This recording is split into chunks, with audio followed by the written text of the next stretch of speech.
Ça va, arrête ça. Tu vas charger mon élu ici là-bas. Oh, tu mets dessus. C'est quoi ça? Par rapport à quoi? Tu viens tirer ma voiture. Donc tu es ta main. Tu vas me tirer la roue. Ouais. Il a mal fait jusqu'à. Il est même s'arrêter devant. Tu es ta main. Tiens-les. Tu dois payer.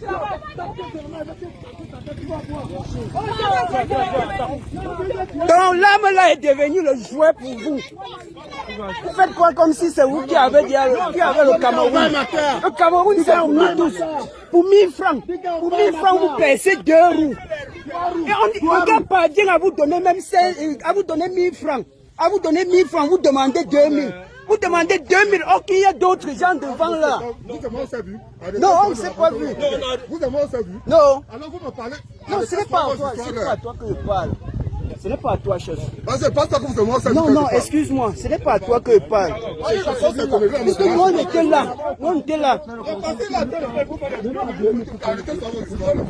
Ce qui s'est passé à Bafou dans la région de l'Ouest Cameroun n'est pas un simple fait divers. C'est le symptôme d'une maladie profonde qui ronge ce pays depuis des décennies. Un gendarme, celui-là même qui est censé protéger les citoyens, ouvre le feu sur un véhicule de transport en commun. La raison de cet acte insensé ne tient pas dans une menace terroriste, ni dans une tentative de fuite d'un criminel recherché. Non, la raison tient dans un billet de 1000 francs CFA. 1000 francs, moins de 2 €, parce qu'un transporteur a osé donner la moitié de la somme exigée illégalement par un agent de l'État. Des balles ont été tirées en direction d'un véhicule transportant des êtres humains, des pères de famille, des mères, des enfants peut-être. Des vies ont été mises en danger pour une poignée de pièces. Et comme si cela ne suffisait pas, au même moment, à l'autre bout du pays, dans la région de l'Adamawa, plus précisément à Meganga, un autre gendarme administre une gifle publique à un conducteur. Son crime à lui aussi est simple, il a refusé de payer. Il a refusé de se soumettre aux raquettes institutionnalisées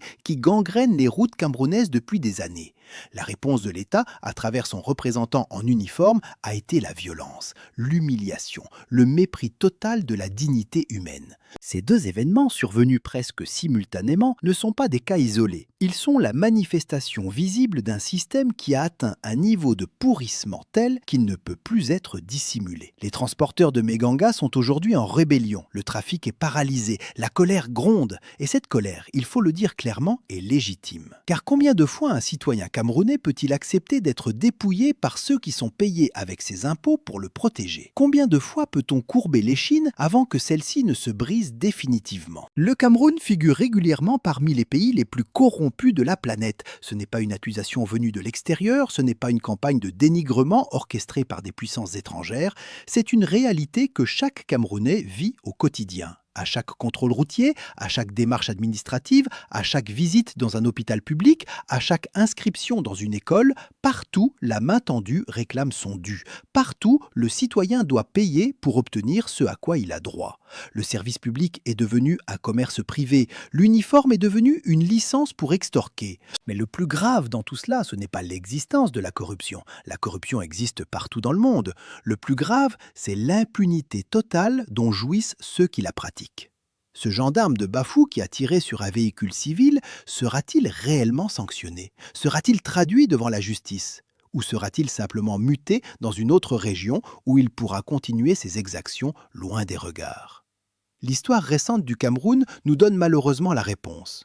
Les sanctions, quand elles existent, sont cosmétiques. Elles sont destinées à calmer temporairement l'opinion publique avant que tout ne reprenne comme avant. Ce laxisme institutionnalisé n'est pas un accident. Il est le résultat d'un choix politique délibéré. Quand un régime se maintient en pouvoir depuis plus de 4 décennies, il a besoin de relais, il a besoin d'hommes de main, il a besoin de gens qui lui sont redevables et qui, en échange de leur loyauté, obtiennent le droit de se servir sur la bête. Le peuple camerounais est devenu cette bête, une ressource à exploiter, un troupeau à tondre. Chaque fonctionnaire, chaque gendarme, chaque policier, chaque douanier devient un petit prédateur autorisé à prélever sa part du butin national. En échange, il ferme les yeux sur les dérives du sommet. Il vote comme on lui dit de voter. Il applaudit quand on lui demande d'applaudir. Le système tient par cette complicité généralisée. Le népotisme est l'autre pilier de cet édifice vermoulu. Les postes ne se méritent pas, ils se négocient, ils s'achètent, ils se transmettent de père en fils, de cousin en neveu, de parrain en filleul. La compétence n'est plus un critère, l'appartenance ethnique, la proximité avec le cercle du pouvoir, la capacité à rendre des services inavouables. Voilà ce qui détermine une carrière au Cameroun. Comment s'étonner alors que des hommes incapables, imbus d'eux-mêmes, persuadés d'être au-dessus des lois, se retrouvent en position d'autorité sur les routes? Ils savent qu'ils ne doivent leur poste à personne d'autre qu'au système, et ils savent que ce système les protégera tant qu'ils ne remettent pas en cause l'ordre établi. L'incompétence généralisée qui en découle est visible partout.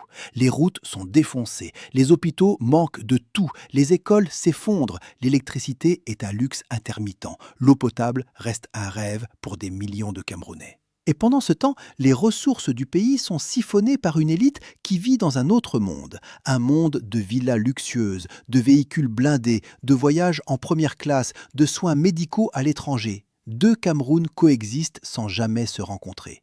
Celui des gouvernants et celui des gouvernés. Celui des prédateurs et celui des proies. On parle souvent du Cameroun comme d'une poudrière. Cette expression revient sans cesse depuis des années, mais force est de constater que les mèches se multiplient. La crise anglophone continue de faire des morts dans les régions du nord-ouest et du sud-ouest. Boko Haram sème la terreur dans l'extrême nord. Les conflits intercommunautaires éclatent régulièrement dans l'est et l'Adamawa. Et maintenant, voilà que les transporteurs se soulèvent contre les abus des forces de l'ordre. Chaque jour apporte son lot de tensions nouvelles, chaque jour, le tissu social se déchire un peu plus. Dans un pays véritablement démocratique, ces incidents auraient provoqué une réaction immédiate au plus haut niveau de l'État. Le président se serait exprimé, des mesures concrètes auraient été annoncées, des têtes auraient roulé. Mais au Cameroun, le silence du sommet est assourdissant. Ce silence n'est pas de la sérénité, c'est de l'indifférence. Ou peut-être est-ce simplement l'aveu que le pouvoir central a perdu le contrôle de sa propre machine, que l'État camerounais n'est plus qu'une coquille vide, un fantôme qui maintient les apparences tandis que le pays réel sombre dans l'anarchie. Car c'est bien d'anarchie qu'il s'agit, quand chaque homme en uniforme peut se constituer en autorité autonome, décidant seul de la loi à appliquer et du prix à exiger, l'État n'existe plus, il y a juste une collection de petits tyrans locaux qui exploitent leur territoire comme un fief personnel. Le citoyen n'a plus de recours, il n'a plus de protection, il est livré à lui-même face à des prédateurs en uniforme qui ne rendent de compte à personne. Et la question que tout le monde se pose désormais est simple. Combien de temps encore? Combien de temps avant que la colère accumulée ne trouve un exutoire violent? Combien de temps avant que les transporteurs de Meiganga ne soient rejoints par les commerçants, les agriculteurs, les enseignants, les étudiants?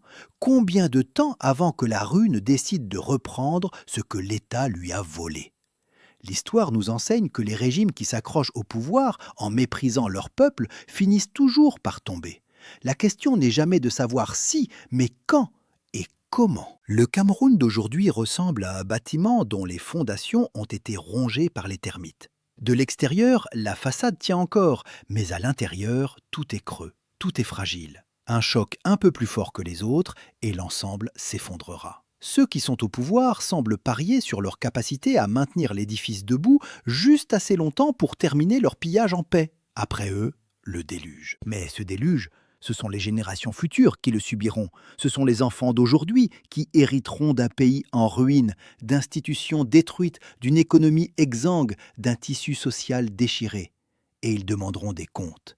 Ils voudront savoir comment on a pu laisser faire, comment on a pu accepter qu'un gendarme tire sur des civils pour 1000 francs, comment on a pu tolérer que des responsables transforment la chose publique en butin personnel.